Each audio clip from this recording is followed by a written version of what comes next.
Laptop কেনার সময় যে বিষয়গুলো খেয়াল রাখতে হবে।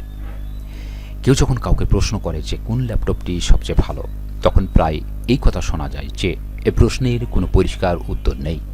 বাজারে এখন বিভিন্ন ধরনের ল্যাপটপ আছে যেগুলো একটি আরেকটি থেকে দামি এবং কনফিগারেশনে সম্পূর্ণ আলাদা।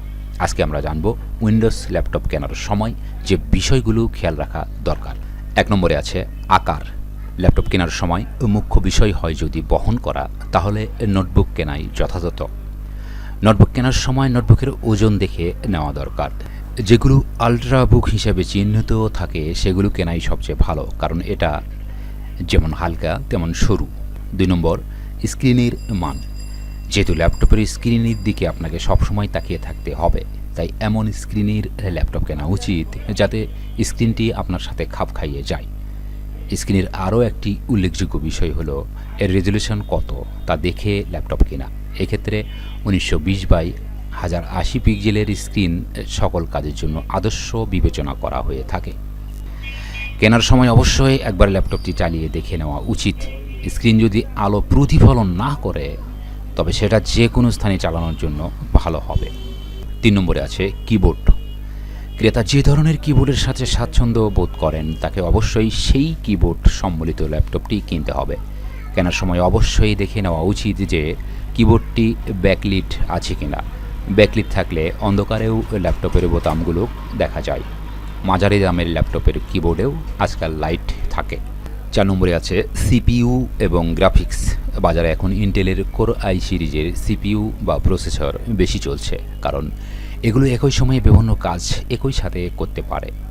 সাধারণ হিসাবে কোর আই 7 সিপিইউ সম্মিলিত ল্যাপটপগুলো কেনা ভালো, কারণ এটি সচরাচর ব্যবহারের ক্ষেত্রে বেশ ভালো সেবা প্রদান করে থাকে। বাজেট মাঝামাঝি হলে কোর আই 5 বা কোর আই 3 প্রসেসরের ল্যাপটপ নিতে পারেন। আর গ্রাফিক্সের ক্ষেত্রে আপনি যদি সচরাচর ভিডিও এডিটিং না করেন, 3D গ্রাফিক্সের কাজ না করেন ও ভারী গেম না খেলেন, তাহলে আলাদা গ্রাফিক্স কার্ড যুক্ত ল্যাপটপ আপনার না হলেও চলবে। আর যদি আপনি গ্রাফিক্সের কাজ করেন তাহলে আধুনিক কোনো গ্রাফিক্স কার্ড সম্বলিত ল্যাপটপ নিতে পারেন। 5 নম্বরে আছে র্যাম। আপনাকে অবশ্যই 4GB অথবা তার থেকে বেশি র্যামের ল্যাপটপ কিনতে হবে যদি আপনি আপনার ল্যাপটপ স্বাচ্ছন্দ্যে এবং মসৃণ গতিতে চালাতে চান।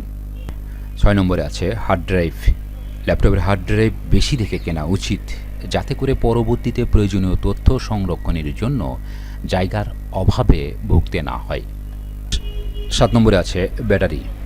ল্যাপটপের ব্যাটারির গায়ে যে রেটিং দেওয়া থাকে সেটি দেখে ল্যাপটপের ব্যাটারি কেনা উচিত।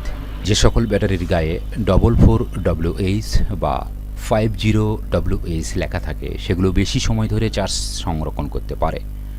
বর্তমানে ব্যাটারি প্রযুক্তির উন্নয়ন হয়েছে। ল্যাপটপের অফিসিয়াল ডকুমেন্ট দেখে এর ব্যাটারি ব্যাকআপ টাইম সম্পর্কে নিশ্চিত হয়ে নেবেন। আপনার প্রয়োজন অনুযায়ী এটা বিভিন্ন হতে পারে, তবে 6 থেকে 8 ঘন্টা ব্যাকআপ হলে ভালো হয়। 8 নম্বরে আছে ওয়্যারলেস কানেকশান ও ব্লুটুথ ওয়াইফাই অ্যাডাপ্টরের ক্ষমতা দেখে ল্যাপটপ কিনতে হবে, যাতে নির্বিঘ্নে ওয়্যারলেস নেটওয়ার্ক চালানো যায়। ডুয়াল ব্যান্ডের যে সকল অ্যাডাপ্টর পাওয়া যায় সেগুলো ভালো মানের হয়ে থাকে। ব্লুটুথের ক্ষেত্রে এখন বাজারে ব্লুটুথ 4.0 নির্ভরযোগ্য। 9 নম্বরে আছে ফুল সাইজের এসডি কার্ডের পোর্ট। ল্যাপটপে অনেক সময় এসডি কার্ড লাগানোর দরকার পড়ে, এই জন্য ল্যাপটপের সাথে এসডি কার্ডের স্লট আছে কিনা তা দেখে নেওয়া উচিত। 10 নম্বর ইউএসবি 3.0। ইউএসবি 3 পোর্ট এর মাধ্যমে USB 2 এর তুলনায় দ্রুত গতিতে ডাটা ট্রান্সফার করা যায়। এজন্য ল্যাপটপের পোর্টগুলো USB 3 কিনা দেখে নেওয়া উচিত। অবশ্য বর্তমানে অধিকাংশ ল্যাপটপেই USB 2 এবং USB 3 পোর্ট থাকে। ধন্যবাদ সবাইকে।